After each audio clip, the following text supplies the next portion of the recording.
Ok, bienvenue à tous. Aujourd'hui, on va prendre 10 sujets de musculation et le but, ça va être de les développer. Donc, je vais vous donner mon point de vue. Je vais essayer de vous apporter bien sûr des infos objectives sur tous ces sujets.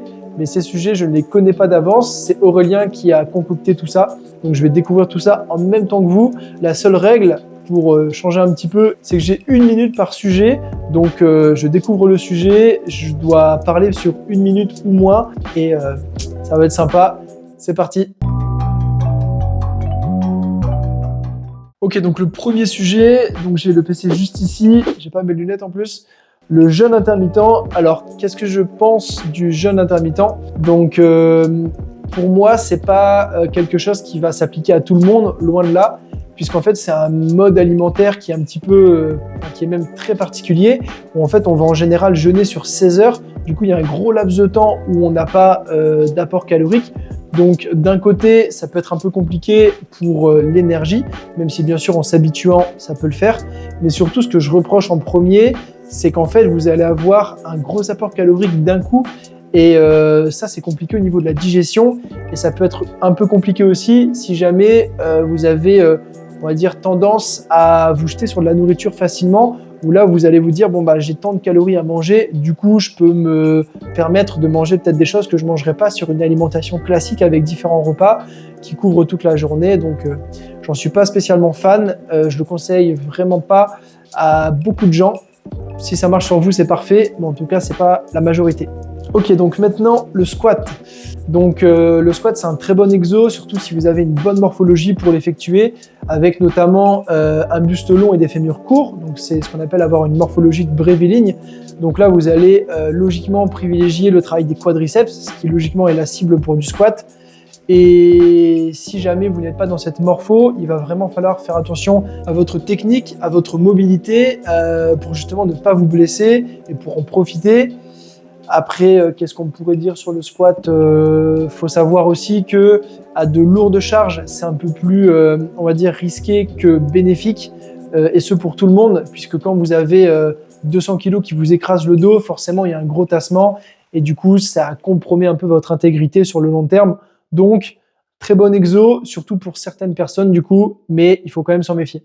Moi, je pense qu'on est bon là, au niveau du temps, hein. Alors maintenant, l'impédancemétrie. Donc l'impédancemétrie, qu'est-ce que c'est? C'est des balances avec en fait un courant électrique qui circule dans votre corps, et en fait ça va vous donner plein d'informations sur vous, sur votre composition corporelle, donc votre masse grasse, votre masse musculaire. Ça va vous expliquer plein de données sur vous, donc c'est bien d'un côté pour ces infos. Mais le souci, si on peut dire, c'est qu'en fait, c'est facilement erroné. Si on boit un verre d'eau, par exemple, avant de monter sur une balance à impédancemétrie, en fait, ça va fausser votre masse hydrique, donc ça va fausser d'autres données aussi. Ce ne sera pas forcément fiable.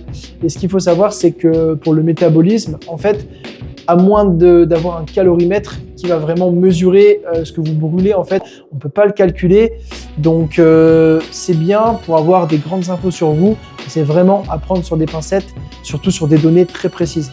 Bon, là, c'était un peu plus chaud de passer sous la minute, mais je pense que ça passe. On verra au montage. Alors ensuite, Aurel me demande ce que je pense d'Arnold, donc Arnold Schwarzenegger, qu'on connaît tous. Donc, pour résumer, d'ailleurs, il y a un documentaire qui était paru sur Netflix, qui était super bien. Il était en 3 parties.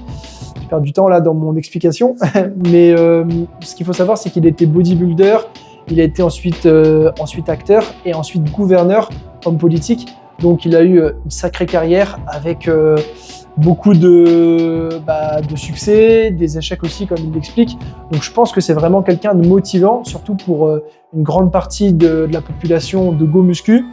Pas tant pour le côté bodybuilder forcément, mais surtout pour le côté réussite et le côté en fait qui montre que en fait, même si on est issu de la muscu ou que de base on est Go Muscu, on peut aussi retranscrire sa rigueur, sa discipline, son mental, etc. sur d'autres domaines de la vie, et ça c'est super important. Ensuite, le PPL, le push-pull leg. Donc le PPL, c'est un programme de muscu qui consiste à avoir une séance push, donc de pousser, où on travaille les pecs, les épaules et les triceps. Ensuite, une séance pull où on est sur donc du tirage. Donc là, on cible le dos l'arrière d'épaule et les biceps, et une séance legs où là on est donc sur le bas du corps. Généralement on rajoute les mollets et les abdos aussi. Donc le PPL pour moi c'est un bon format, surtout si vous êtes intermédiaire, que vous commencez à être un peu avancé, dans le sens où vous avez donc une bonne intensité à chaque séance avec un bon volume. Mais surtout, si on fait un PPL x2, push-pull leg, en fait, ça permet vraiment d'avoir une grosse fréquence d'entraînement. Donc, c'est intéressant. Après, je ne conseille pas quand on est vraiment avancé parce que ça peut être compliqué pour la récup, à moins de le faire sur une seule fois dans la semaine. En tout cas, ça reste un bon format qui a fait ses preuves. Donc, si vous kiffez et que vous progressez, n'hésitez pas. Ok, le prochain sujet, le body positive. Donc là, Aurel, il veut me mettre dans la sauce.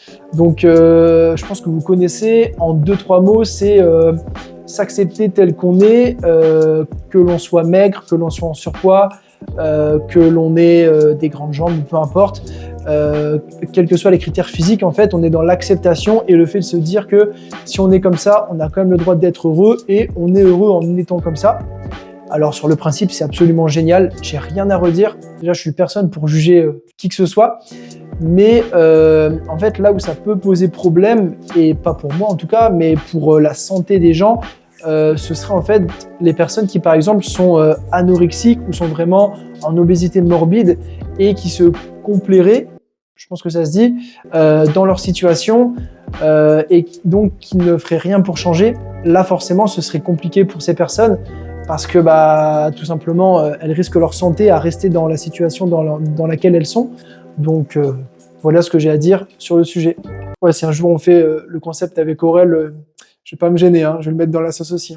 Alors le prochain sujet, voilà, le dopage.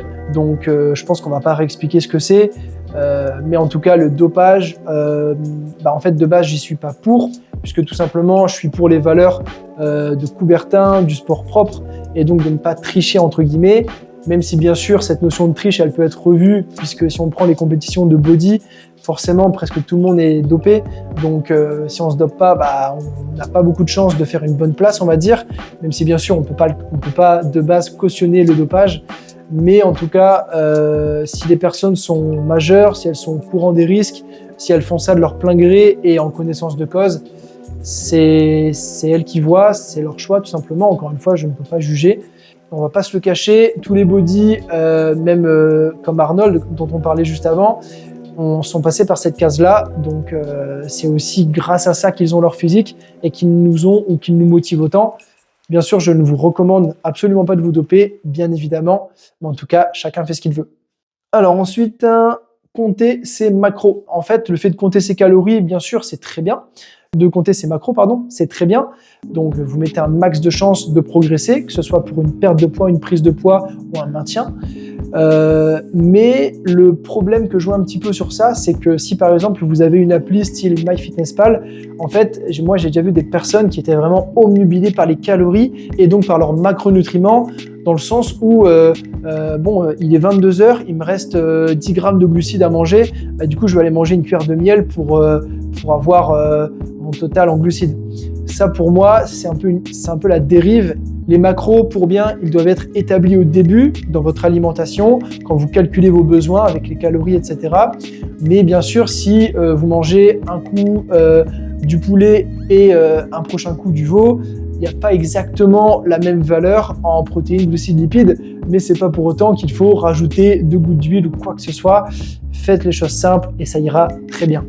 Ok, donc la prise de masse, magnifique. Donc la prise de masse, c'est le fait de prendre du poids, d'augmenter ses calories pour pouvoir faire plus à l'entraînement, pour s'entraîner plus intensément, pour réussir aussi à progresser davantage et à changer de physique en ayant un gabarit plus volumineux.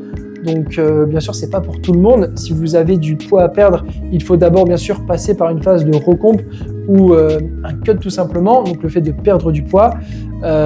Mais en tout cas, si vous êtes dans le profil de la personne qui doit faire une prise de masse, vous allez clairement en profiter puisque vous allez sentir que vous avez plus d'énergie encore une fois et que vous mettez donc votre corps, pour être précis, dans ce qu'on appelle un environnement d'anabolisme, donc propice à la construction de masse musculaire. Et ça, c'est génial. Lors d'une prise de masse, on se sent tout le temps plein. Et en tout cas, moi, personnellement, ça m'a permis, comme vous le savez, sur 2 ans, de vraiment booster mes progrès. Et si c'était à refaire, je le ferais bien sûr. Et restez bien connectés parce que dans quelques temps, il y aura une petite surprise au sujet de la prise de masse. Donc, restez dans le coin. On passe donc au dernier sujet, donc le taux de testostérone. Alors, qu'est-ce que je pense du taux testo ? En fait, je pense que c'est un peu une excuse. Je trouve qu'en fait, de plus en plus, on essaie de connaître son taux de testo, de savoir si on est doué ou pas, de savoir si hormonalement, on est favorisé ou pas pour la muscu. Si vous avez un taux de testo qui n'est pas très haut, c'est pas grave en fait. Entraînez-vous quand même, faites les choses bien, intelligemment, progressez. Et de toute façon, vous allez aller plus loin que si vous ne faites rien.